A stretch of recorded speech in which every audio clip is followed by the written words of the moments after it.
it's been reported. We got a Fabrizio Romano tweet, and obviously it looks like today that this is happening. Jake, I don't like to see our young players, probably one of our most highly rated young players, going out of the door.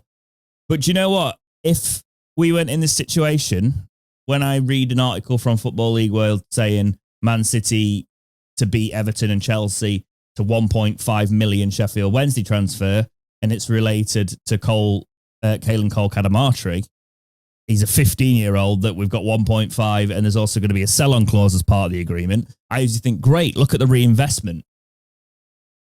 But that's not what it's going to be, Jake. That money... there's not going to be no reinvestment. That's going straight to paying people. Yeah, it's going to be the club's financial obligations to the wage bill. This potentially does pay the wage bill. It gives us that buffer for a couple of months, whatever it is. And then it's a case of that actually, because I can't remember what our wage bill was exactly, but this could do 3 to 4 months, say. Then Danny does another, he goes somewhere, gets the 5 million. Chance here he can float it. And I wonder if that's what's in the back of his mind. Oh, he doesn't need to do anything. A little bit, but I also have that whole thing where even if we weren't in this financial mess, it looked like he was going anyway. So you take away the financial mess, it looked like he was going anyway. And how often have we, in the past anyway, got when we'd had players leave and we go, hey, we need to invest this into the academy or the net person, and then we don't hear about where the money's gone. Yeah.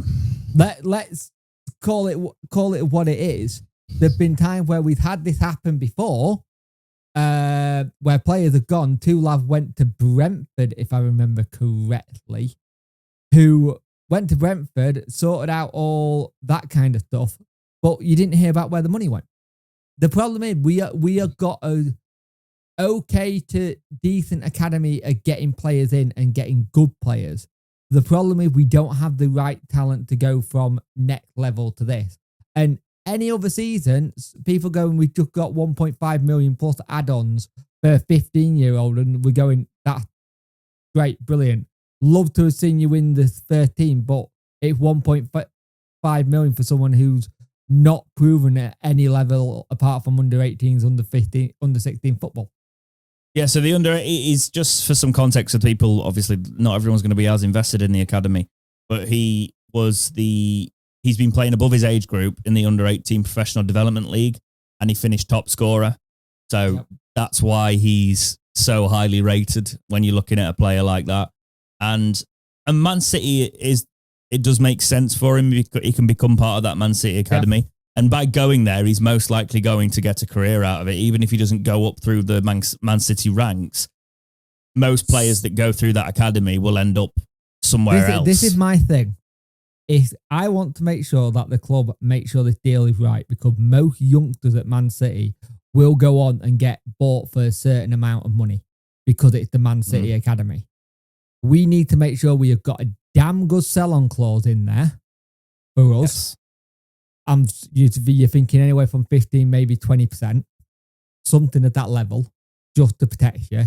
And then I would want to have, just so we've had it and have a bit of closure, where when they go, hey, we need to send someone out on loan, there's a loan option for us to take him if we can go, hey, we want him, just so he had that period playing in front of the Wednesday fan, because he's a Wednesdayite.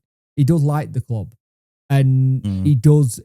And it's one of those things that there was one point when it first got announced, Danny Cadameteri's dad turned around and said he loves it at Wednesday. And it kind of was the Cat-22 point where he probably doesn't want to go, but knows it's best for his career. He also probably knows it's best for the club at the minute. Yeah.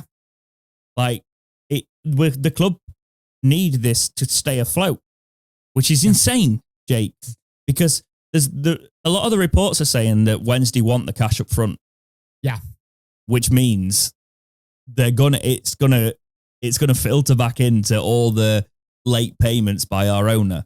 And no, this should be a case of, we've got 500k into running the club, but we've now got $1 million to our transfer budget for summer. This is fantastic. And it also should be it should also be a case of going, hey, look, we're starting to get big club look at our academy.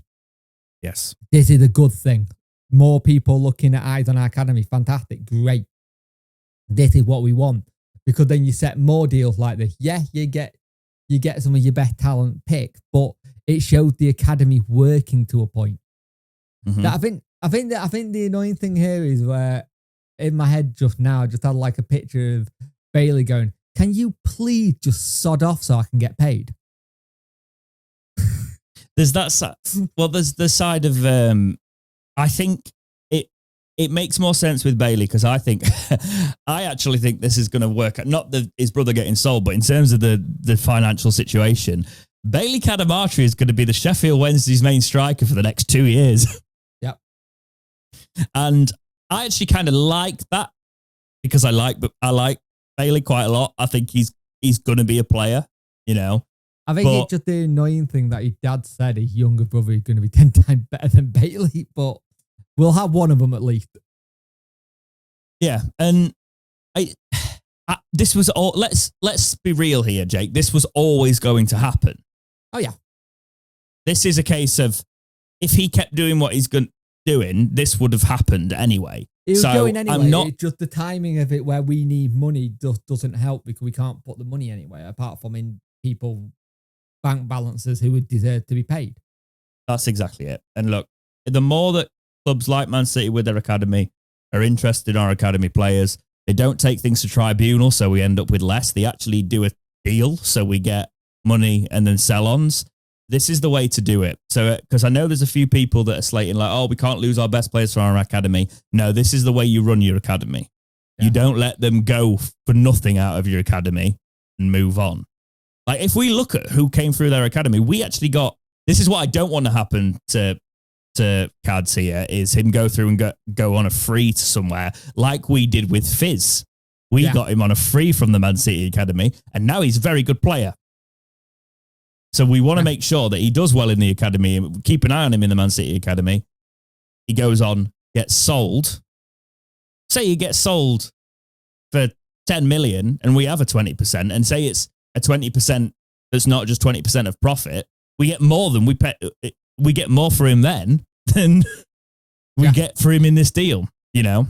So it'll be keeping an eye on him and wishing him all the best if it does happen, which it looks like. It looks like at the time of recording this podcast, it's medical happening. For him to come back from holiday and then to come back from the World Cup Club Cup thing. Yeah. But for a 15-year-old to have a lot of interest in him like this is it says that a lot of people in football think his career is going to be a very good one, to say the least. Yep.